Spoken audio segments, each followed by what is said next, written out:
Hello, good evening and welcome to the Hot Seat.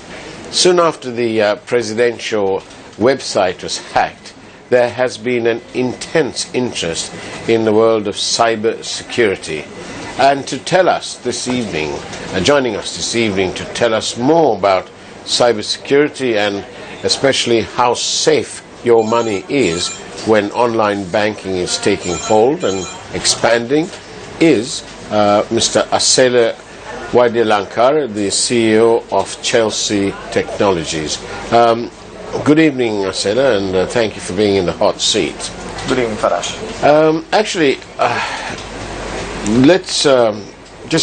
Let's quickly look at the state of this of cybersecurity. How come the official website of the president of this country was hacked into? Well, if you look at if you construct the attack and what ensued at that moment, there was this young man who usually used this site and defaced the website, and on 25th of August, if I'm not mistaken, and he defaced the website and he listed a certain set of demands that the A-level examination should be shifted. Yeah. And obviously there was a threat of cybersecurity within the Sri Lankan websites, and we should prepare for cyber war. The president should call for an election, if I'm not mistaken. Yeah. And the prime minister should. He had his own little sort of political Yes, he had a very long list of demands. Right. But to answer your question, what happened was the president's website was hosted on a content management system, very popular one at that, called WordPress. Now, WordPress is used by a lot of journalists, a lot of human rights activists, a lot of hobby bloggers. But the problem with WordPress is that there are some inherent security flaws in that website. Right. And it appears that no one has done a check, or security check rather, on that website, and therefore resulted in this cyber vandalism, we say. And how have you since then? We've had the president say, of course, that he will be looking into this on a basis of a sort of fatherly figure. The person's young, 17 years old, we're told.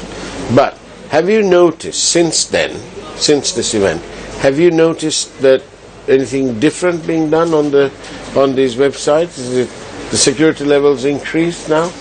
Well, overtly we don't notice any difference, but what we were told is the ICTA has now, ICTA and the SL CERT, those are the two bodies in charge of looking after these cyber assets, and they have been now put in charge of all of the government websites. Right. Because as you know, although there are about 350-400 government websites, they're all fragmented and maintained at times by different people. Right. However, it's encouraging that all of them are coming under the ICTA's purview, and SL certs also. So that would give it that additional layer of security, because they would in fact vet these sites and run security tests on these sites to ensure that this basic level of hacking will not take place. Right. And why is it that some computers or products are less likely to get affected? Like, I think I'm talking about Apple. What's so special about the Apple technology, or is it the software? What is it that helps to prevent these things from being hacked if you're using Apple? Well, to say that these things will not be hacked is a bit of an overstatement. I think the view that is taken by the security community is that any website, any product, any piece of technology can be hacked. You see. But to answer your question, yes, there is a perceived level of safety that is given in Apple products. Some attribute that to Apple's stringent. They look after their ecosystem very well. They manage all of the ecosystem end to end. That is the hardware, the software, the applications, the app store. All of that is managed solely by Apple. Right. Whereas you take the competing OS, that is Android. Now, Android is a free and open source mobile platform. So there are enough and more vendors that utilize that. Samsung, HTC, so many vendors right now, which is why in turn it's one of the most popular mobile platforms at the moment. Right. But because of that fractured nature, Google in turn doesn't have much control over the devices that is it in. Right. Plus, of the App Store as well, because so many users are using forked off versions of Android. Right. So many users are using it on different devices. So many users are using on different versions of it also. Right. What we've seen. So that, of course, is not there in Apple, because Apple can respond to a security situation faster. Right. For example, last week there was a security vulnerability. Within days, I think Apple sent out a security update to Apple devices, right, the phones as well as the Mac. So the fact that they have unified all of the ecosystem makes it easier for them to handle it. I see. Would you say that can any site be hack-proof? No site can be hack-proof, Farash. Right. It's akin to saying that can any bank not be robbed? It's not the case. Right. Any site can be hacked. Any computer system can be infiltrated. We saw instances where last year a 13-year-old boy infiltrated the emails of the CIA director. That's the Right. US CIA. Was he an amazing boy, or was it more luck, or was it divine intervention? And what happened to this boy? He's quite there. Right. But it's not luck. He's an amazingly talented boy. So is he being hired by the U.S. military intelligence, or the Pentagon, or the American golf team? Who is he being hired by? Usually hackers of this skill are hired by only one place, and that's the National Security Agency. Right. And usually what happens is it's not a voluntary hiring process. It's basically they are charged formally because they have committed a crime, and as a part of their parole, they are inducted into the NSA, where they serve out their time doing cybersecurity, or rather hacking work for the NSA. And in a Sri Lankan perspective, have we got any incidents that come as close to as the WikiLeaks affair, or the expose that they did on the Panama Papers and so on? Are they what kind of, is that part of this whole whistleblowing exercise? The part you're talking about is whistleblowing. Yeah. Usually, some people take the view that that is privileged information existing within an organization. Mosaic Fonseca took the view that although there was a copious amount of data that was leaked, it was their privileged information that an employee had in turn leaked, and therefore whistleblew. Right. So that's, and even when you take the case of Edward Snowden, the NSA takes the view that those are privileged information, confidential information, state secrets rather, and it was not in his prerogative to take that data and put it out there. How essential is cybersecurity when it comes to protecting our money that's on deposit with the banks? More and more, the use of internet banking and so on is becoming almost essential in our country. And not everybody can afford the almost, let's say, luxuries of having a bank account in a country outside of Sri Lanka where the money can be safe. So in that context, is enough being done? How to secure our monies? Well, to answer your question, yes. First of all, the internet penetration in Sri Lanka is growing. Also, I believe the government has taken on an initiative, Google Loon, to provide coverage of internet throughout the country. In turn, if this program does happen, everybody will have universal internet connectivity in Sri Lanka. Right. Also, what we've noticed is the trends of smartphone penetration in Sri Lanka. It stands for about 35% at the moment. Right. That is growing. So they estimate by the last quarter of next year, it will hit 50%. Right. So that means half the population will have smartphones. Right. So therefore, we are, as a population, moving towards digital. And therefore, our needs and requirements are in the digital space. Banks also are averse to these conditions. And now, if you notice, they're introducing products, mostly on mobile apps, internet banking. Yeah. And usually the trend right now is that the mortar and brick banks or the branches next 10 years will become obsolete or will become information centers where all your banking will be done online. Right. That being said, are banks doing enough? More can be done. There's a robust level of security right now in the banks.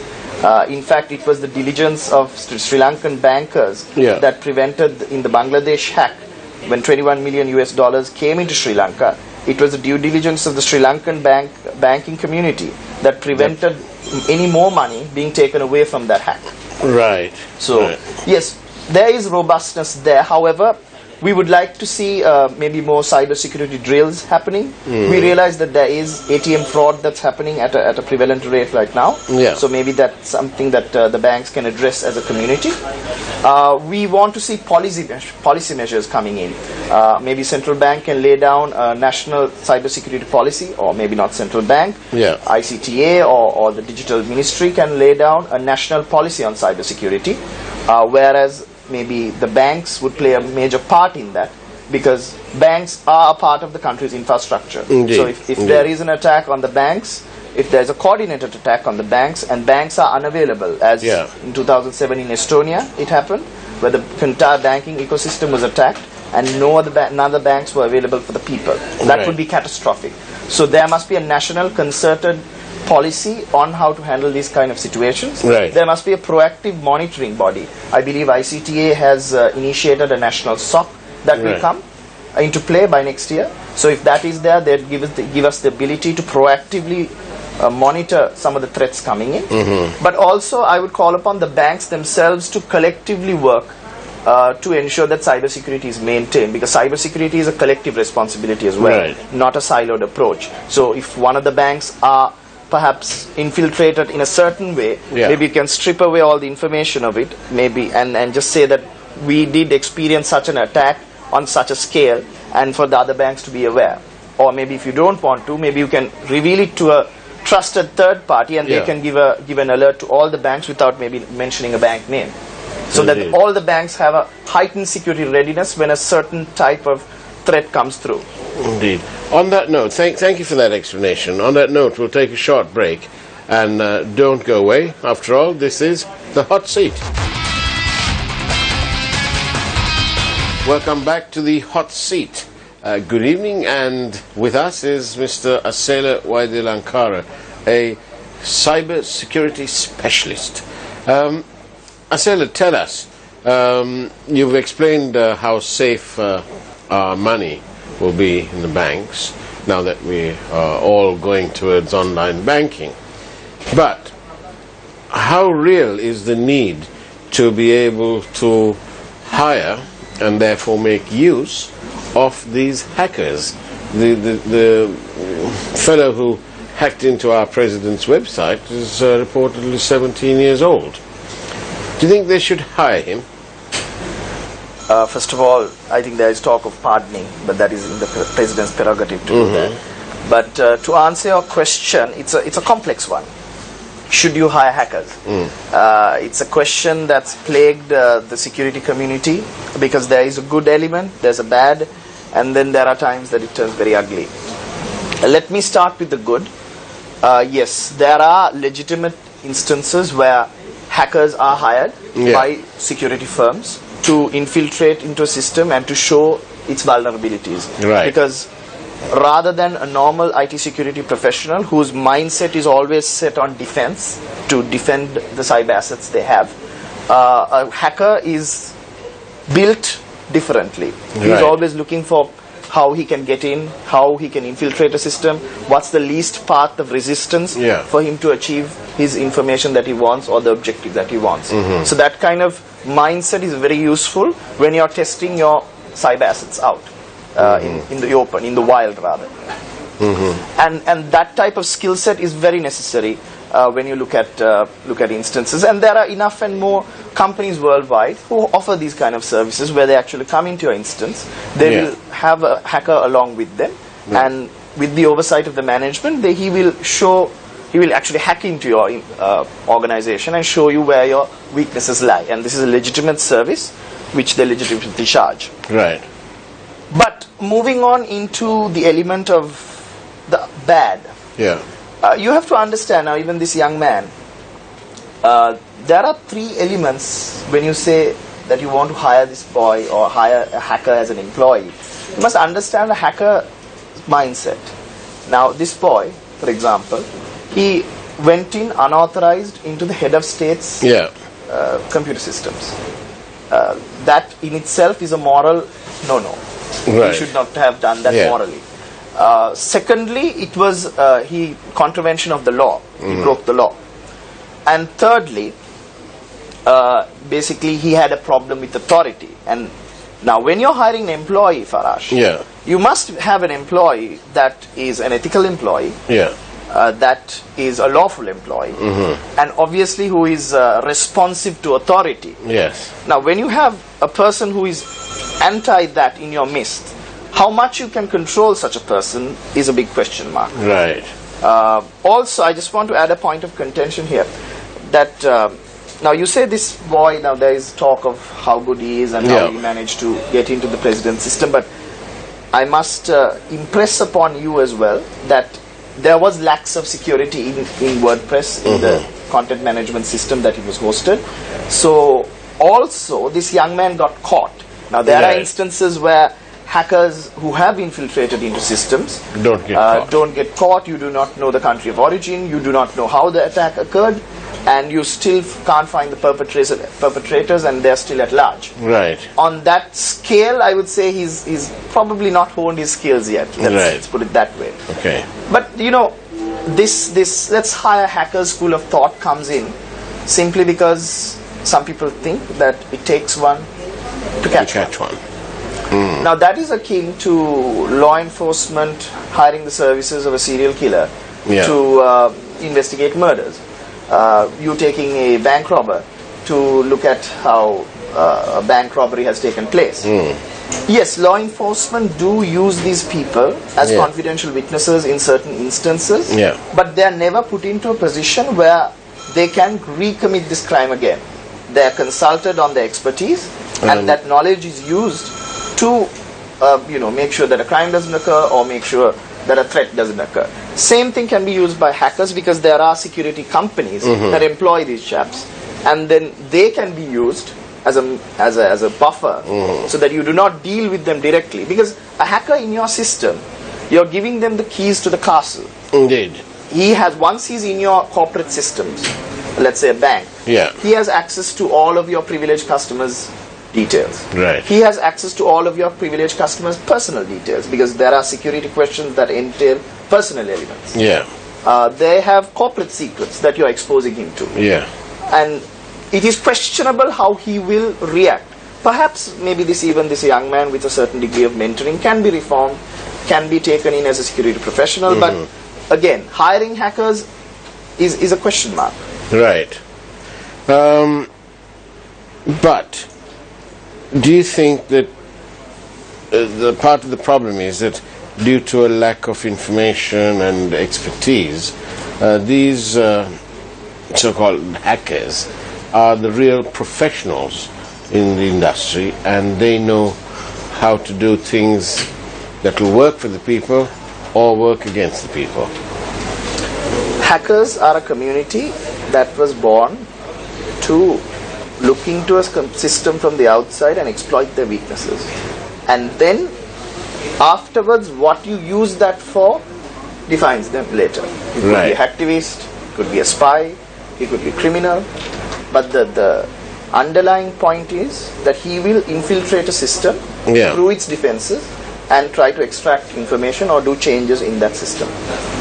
Hackers use this information, and their DNA is made up on how they would infiltrate into these systems. Yes, we can use this knowledge that they have to test our parameters, to test how much we are. This young man did a very important service. He showed us that our head of state's website is not secure, and that could have prevented a larger calamity happening. Agreed.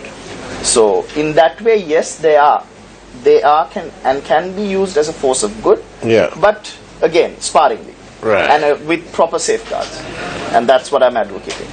Good. Thank you for that explanation as well, Asela. On that note, we'll take a short break from the hot seat. Don't go away. We'll be right back. Good evening and welcome back to the hot seat, where we're joined by Mr. Asela Waidilankara, a cybersecurity specialist. Asela, tell me, do we have in Sri Lanka enough laws to prosecute people who may be minded to hack for whatever reason? Pleasure, for commercial gain, for espionage, just for being a hacker. Do we have enough laws? Hackers are always, Farash, one step ahead of us. Right. Usually law enforcement or the laws of the country always are playing catch up. Right. That being said, there are some prevalent legal framework to prosecute people who intrude into systems unauthorized. Right. There's the Computer Crimes Act, which is the primary tool, I think, that was used to even prosecute this young man. Yeah. Interestingly, this is, I think, the first time a Sri Lankan was charged under the Computer Crimes Act. So I believe this is the first time the Sri Lankan hacker was charged under the Computer Crimes Act. Can the prevailing legal system be strengthened? Yes, it can. There are comparable laws, but admiringly the government has signed the Budapest Convention on cybercrime, meaning that we are in the process of standardizing or harmonizing with the European Union and the Americas when it comes to law. Right. Also, this Budapest Convention would not have been granted if not for the legal environment that was prevailing, right, which was favorable, which is why the Budapest Convention we were made a signatory of the Budapest Convention. Right. But that being said, with the growth of e-commerce, with the growth of mobile payments, with the growth of contactless payments, certainly we can refine the legal framework, strengthen the existing legal framework. I heard yesterday that the Honorable Minister of Digital Infrastructure, Haren Fernando, made the comment that laws need to be introduced. I think it's encouraging that the government level, policy level also recognizes that certain laws and regulations have to be strengthened and maybe new laws have to be brought in as well. What we can probably explore is, and this was maybe a lacuna in the law, where a foreign entity is attacking us. How do we respond? How do we prosecute? Do we have extradition on that? I know that the Budapest Convention touches on some aspects of it, but perhaps we can strengthen the local atmosphere as well. Right. And how essential then is to have a coherent and robust national policy on cyber security? Absolutely essential. There is one not existent at the moment. So what we need to do is, I think the need of the hour is, with this national SOC that is coming in, we must probably establish an organization that is in charge of cybersecurity in Sri Lanka. Ideally, which would report to the National Security Council, the President, the Prime Minister, on our threat assessment, on our cyber assets, on our defensive posture, on how secure our assets are. Maybe they can in turn advise the central bank on how to make the bank secure. Again, like I mentioned, to have cybersecurity drills, have national cybersecurity drills to ensure that maybe some of the websites are tested at random to see if they are indeed conforming to cybersecurity standards. I see. We have to understand, Farash, we are moving all our data to the cloud, we are moving all our data to the internet, the ENIC is coming in, national payment platforms are coming in, all of our collective body of public data is being moved away to the internet. Right. And the danger lies in then we need to secure that data. It's pretty secure right now when you put it in a book and keep it in a ministry. At least to a certain degree it's secure, but when it's on the cloud, when it's on the internet, it opens itself to a completely different threat spectrum, and we must, as a country, be prepared for that. I see. That's excellent news. Last question, I think. We've read in the press that 2 people have lost their money after having placed it on deposit in the bank Ceylon, and the bank then was a victim of some form of computer fraud carried out by some outfit, for want of a better word, in somewhere in Nigeria. So this chap's whole identity was stolen. How does one avoid these things? Well, I believe the instance you're talking about is called a phishing scam. It's called a Nigerian prince scam, where a party pretends to be a Nigerian prince or somebody outstationed who's rather overseas, who claims to be stuck or in some deplorable situation where they require you to wire a certain amount of money, and they have millions and millions in their bank, so a lot of people get scammed that way. So back to the old adage, if it sounds too good to be true, it most probably is too good to be true. Absolutely. If somebody emails you saying they have $2 million and they want to give it to you, please be wary, because that doesn't happen. Indeed. Asele Wadilankara, thank you very much for being in the hot seat. We look forward to welcoming you on our network again anytime you choose. And thank you. Thank you for watching the hot seat. We'll be back next Wednesday, broadcasting from 9:30 till 10, just after the news on TV1. Take care.